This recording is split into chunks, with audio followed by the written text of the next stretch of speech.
शिव सभी देवताओं में सबसे उच्च स्थान रखते हैं, तभी उन्हें देवों के देव महादेव की उपाधि दी जाती है। हिंदू धर्म ग्रंथों के अनुसार भगवान शिव ब्रह्मा और भगवान विष्णु के साथ त्रिदेवों में शामिल हैं। भगवान शिव को उनके 3 नेत्रों के कारण त्रिनेत्रधारी और त्र्यंबकेश्वर भी कहते हैं। आइए जानते हैं कि शिव जी का तीसरा नेत्र खोलने के क्या कारण रहे हैं। पहला, संसार के बचाव के लिए खोला तीसरा नेत्र। महाभारत के 6ठे खंड के अनुशासन पर्व में यह उल्लेख मिलता है कि शिव जी ने अपना तीसरा नेत्र केवल विनाश के लिए ही नहीं बल्कि बचाव के लिए भी खोला है। इसके पीछे यह कथा मिलती है कि एक बार खेल खेल में माता पार्वती ने शिव जी की दोनों आंखों पर अपना हाथ रखकर उन्हें बंद कर दिया, जिससे पूरे विश्व में अंधकार छा गया। सूर्य का मानो जैसे अस्तित्व ही न रहा हो, क्योंकि ऐसा माना जाता है कि भगवान शिव की एक आंख सूर्य है और दूसरी चंद्रमा। अंधकार होते ही पूरे संसार में हाहाकार मच गया। तब इस घटना से धरती पर मौजूद सभी जीव जंतु में खलबली मच गई, जिस कारण शिव जी को अपना तीसरा नेत्र खोलना पड़ा। उनका तीसरा नेत्र खुलते ही धरती पर पुनः रोशनी आ गई। दूसरा, जब यज्ञ कुंड में कूद गई माता सती।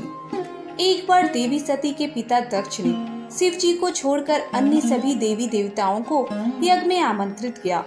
दक्ष ने पूरी सभा के सामने शिव का बहुत ही अपमान किया, जिसे सती माता सहन न कर सकी और यज्ञ कुंड में कूदकर अपने प्राण त्याग दिए। जब यह बात महादेव को ज्ञात हुई तो क्रोध में आकर वह मोह माया से मुक्त होकर लंबी साधना में चले गए। इससे सभी देव चिंतित हो गए और शिव जी को साधना से जगाने के लिए उपाय सोचने लगे। इस पर कामदेव ने शिव जी को साधना से जगाने का बीड़ा उठाया। इस क्रम में कामदेव ने अपने प्राण की सहायता से शिव जी की साधना तोड़ी। इस पर महादेव क्रोधित हो उठे और उन्होंने अपना तीसरा नेत्र खोलकर कामदेव को भस्म कर दिया।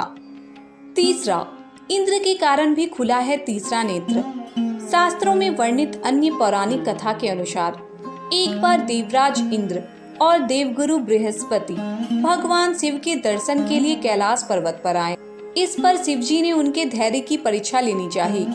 महादेव ने एक ऋषि का रूप धारण किया और इंद्रदेव और बृहस्पति जी का रास्ता रोक लिया। इंद्र के बार बार कहने पर भी वह रास्ते से नहीं हटे। इस पर इंद्रदेव ने क्रोध में आकर शिव जी पर अपने वज्र से प्रहार कर दिया। इस पर महादेव भी क्रोधित हो उठे, जिनके परिणाम स्वरूप उनका तीसरा नेत्र खुल गया। इस घटना में देवगुरु बृहस्पति ने बीच बचाव करके इंद्र को शिव जी के क्रोध से बचाया। इस पर शिव जी ने अपना तीसरा नेत्र समुद्र की ओर मोड़ दिया। इस दौरान उत्पन्न हुई ऊर्जा से जलंधर नाम के असुर का जन्म हुआ। हर हर महादेव।